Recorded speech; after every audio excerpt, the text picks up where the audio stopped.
There's fundamental truths and time-tested virtues that are bundled into this thing called martial arts. And the martial arts is a vehicle in which it's preserved and passed on to the next generation, the next lineup of powerful humans that sign up for this, to carry it on, to then become a teacher, to then become a sensei, and give the gift that you've been given onto someone else. Ladies and gentlemen, welcome. It is another episode of the Budo Brothers podcast. You got Eric. And Kyle. And this week, I want to talk about inspiration. I want to talk about inspiring people to try martial arts. Those folks that have always had a respect for martial artists. They've always had a respect for warriors, and I could never be that kind of mindset, but there's that little I wonder. I want to figure out how to better awaken the warrior in all of us and help more people try martial arts. How do we do that? That's a really cool thing to be inspiring to somebody, right? Inspiring the younger generation, inspiring somebody to be better, that's such a compliment, is if you were the inspiration of somebody to do something that bettered their lives, right? And I find that inspiration comes from action, because you can't just tell people to do things. They don't like it. If you're like, you should go do this martial arts thing, right? Try it. Do it now. Yeah. Like, you're a pussy. Go for it. Nobody, but very few people like being told you must, right, or do this. We all want to. We're all free humans. I find a lot of the inspiration comes from storytelling, right? You hear a story and it inspires you. You read a fiction and it inspires you. You watch a movie and it inspires you. You hear a song, it inspires you. So how can martial artists tell their story or show the benefits of what martial arts is doing? Yeah. I feel like every martial artist has their own personal story of the impact that martial arts had on their lives. The principles, the virtues, the adversity, the overcoming challenges, the strength, the mental fortitude required, the choice to walk down a treacherous path voluntarily that then sets you up to be a warrior in your everyday life. I love that.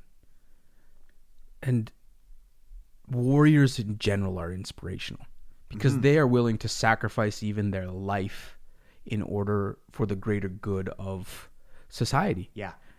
And I don't think there's more inspirational people that within a society, because they're willing to give up everything in order to help the greater good. When it comes to inspiring the next generation, I think showing them the joy and the happiness, and too many people get caught up in martial arts is about killing and destruction and violence and kneeing somebody in the face and their nose exploding, where it's really about these skills and these values and these principles that warriors had. Yeah. And what made people into warriors, the mindset behind it, the honor, the responsibility, the truth, justice, all of these things that were held within these arts is links to history, links to our ancestors. And being able to share that with somebody can inspire them in all aspects of their life. It can inspire them in work. It can inspire them in relationships. It can inspire them in art.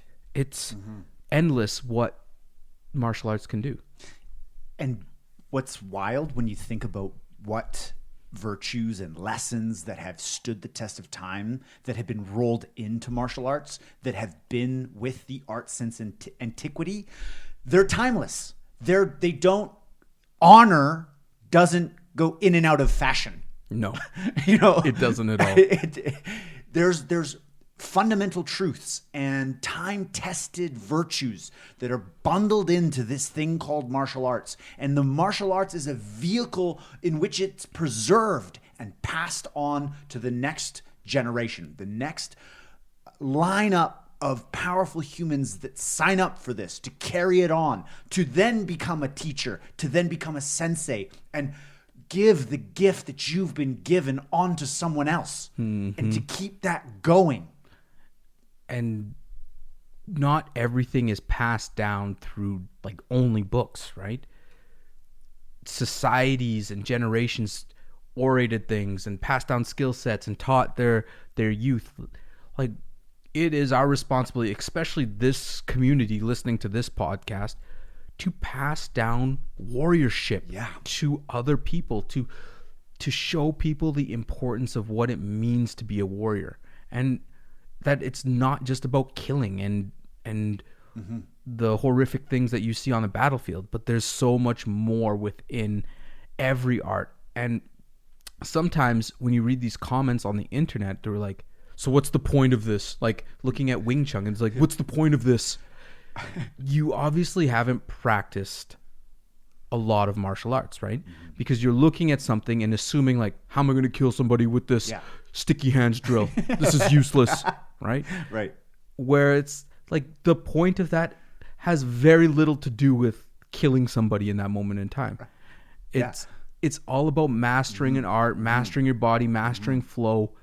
And yes, there's things that you could use to defend yourself, but that's like almost the last benefits of it. It's an afterthought. Yes. You know, what's so crazy, and I had this realization one day training where we were doing some kata, and then we were actually running some drills and doing some movements, and they were quite violent, and I hadn't realized, you're going for the throat, and you're tripping them down. It was but I viewed it more as a dance. Right. I viewed it as more of an artful way to manipulate another body. Right. and it wasn't until I actually clued into what I was actually doing. I'm like, I'm chopping this dude's throat, and it's kind of violent, but I don't even see it that way. It's also such a great way to displace anger, right? You know, when you're doing like jujitsu or you're about to do a sparring session, you give the guy a fist bump or slap bump, right? Yeah. You're saying like, we're going to fight. There's some rules to this, but we're going to fight. And it's going to be fun. And after that, if you feel like fighting like anything else, like you lose all of the things that you were fighting about, because you just literally had a conflict, a fight. Yeah. You had the chance for your body to resolve Discharge. conflict and dissolve and to be comfortable in a safe way. Right? Yeah. You're not going to go like break everything and like be this hurt individual after. But I really find that it's amazing for releasing anger, aggression, mental health. And after you're so tired that you're just like, oh, that was great. Yeah. Right? That was fantastic. I move my body. I feel good. I feel strong. Yeah. I feel accomplished. At ease. Yes. As well. You know, that anxiety that you had during that day, and especially the voice that's telling you, do I really want to go to training tonight? Always happens. Right? Like, always I'm so happens. busy. I could have a million. Well, I could say I could do this instead. But you know what? That's a really good. I probably shouldn't go tonight. Yeah. And then when you're like, no, we're going. We're doing it. Even though I don't want to. Yeah. We're doing it. And then when you come home and you have this warm blanket of release, and like, I'm so glad that I went. Yes. Mind you, one of my favorite things to do of all time is to have a hard training session and then take some CBD for sleep time. You're literally like out like a light, like boom. Like, I don't know, the sleeps after a hard training session are amazing. Big time. I'll throw some Epsom salts in the bath, especially after I'm banged up. Yes. Oh, man. And then in the winter, what I do is I'll go out on my balcony, and it'll be up in Canada, it's minus 30. Yeah. And I'll stand out there and cool off. Man, it's like hot, cold. But, hot and then end on cold, sleep like a baby. And you don't feel like eating dumb stuff because you just like worked out and you feel like your night's over and you're like, okay, I'm just going to have some water. And maybe, you're a little bit hungry for some like protein, some vegetables and stuff. But like, like, I need to smash this bag of cookies. Yeah. But that's what happens when you're not doing anything Yes. at night and you're watching TV. All of a Yes. sudden you wake up, you're like bored. You're like, I need to eat. And I Yeah. need to eat cookies. Bag of chips. Like Yeah. chocolate. Yeah. And being active and doing that prevents those things. So telling these stories of the benefits of going to training, even when you don't want to, and feeling grateful that you went and all the benefits that you get after, even just telling these stories and saying, come with me on Thursday. Yeah. Come check out this class. I think you'll like it. There's an open mat or there's a newcomer's welcome. Come on, give it a try. For sure. And the other thing too is you can use martial arts to inspire non-martial artists. And if you don't believe us, we're living proof of that. Because there's people that watch our videos that have never even seen or heard of martial arts, and they have a connection to it.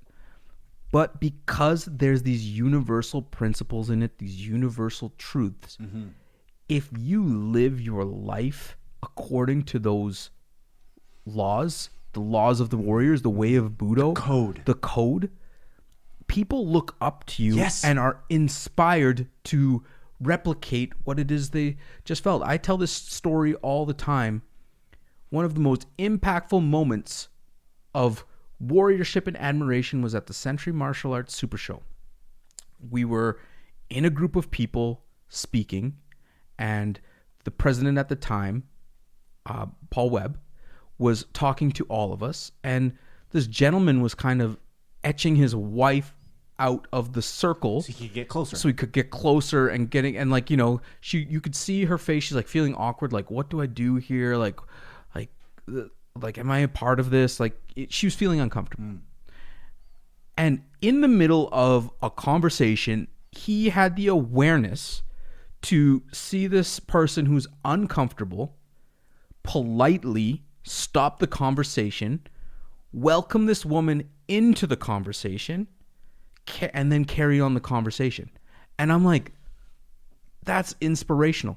You were aware, you had enough awareness where you're able to do that, make this person's day, and at the same time keep everything going just like nothing happened. A true gentleman. Yeah. And there's things like honor, respect, like all of these universal principles that if you live that way, other people will notice. And it's a good life. It is a good life. It's a good life. Yeah. These principles have stuck around for a reason. Yes. They're useful. Yes. They lead to good outcomes. But not easy. Not easy. Difficult. Very difficult. The difficult is to look out for yourself. Or the easy is to look out for yourself. The easy is to, who needs that? And not be the mindset of the group and help. Serve your community. And there was a podcast we listened to. I don't really remember much about it, but they were talking about the goodness of the group over the individual, and it was in reference to politics and different things. But one of the messages that he was saying is that you have to be careful of this.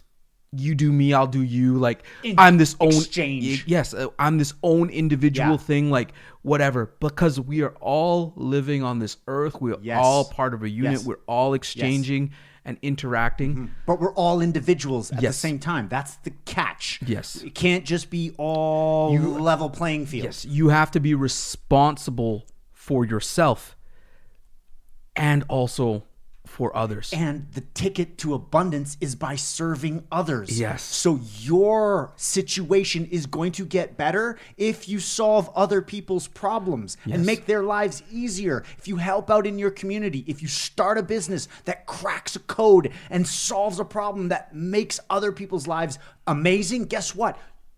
The laws of balance will dictate that your life gets better. And that's the beauty of entrepreneurship. It is. And one of the most mind-blowing things that I know that you and I have both realized, that if you give or create and solve problems without expectation of something in return, magically it works out. Magically. When you give with like, what am I going to get? What is the transaction that's going to happen? it rarely works out. It often works in reverse. Yeah, it's so true. And especially if you haven't been through many decades on this planet, it's something that only experience can teach you, because you have to try it a few times to actually believe it. And you just almost, it's like letting go. Yes. Yes. Yeah, because it doesn't make sense. It doesn't logically make any sense at all. And your logical mind will be like, well, what do you mean? If I do this, I get that. Yeah. That's how the world works. I'm going to starve. I'm going to do this. They're going to take advantage of me. Blah, blah, blah, blah, blah, blah, blah, blah. No. It's not in alignment. Yes. With the divine, whatever you call it, the laws of the universe. For sure.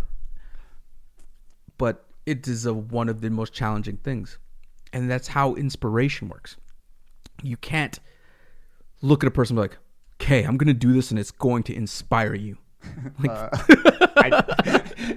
Exactly. Yeah. Just like how somebody who has to constantly remind you that they're awesome, they're not awesome. Right. Yes. So when you're inspiring people, you just have to live these principles. Mm-hmm.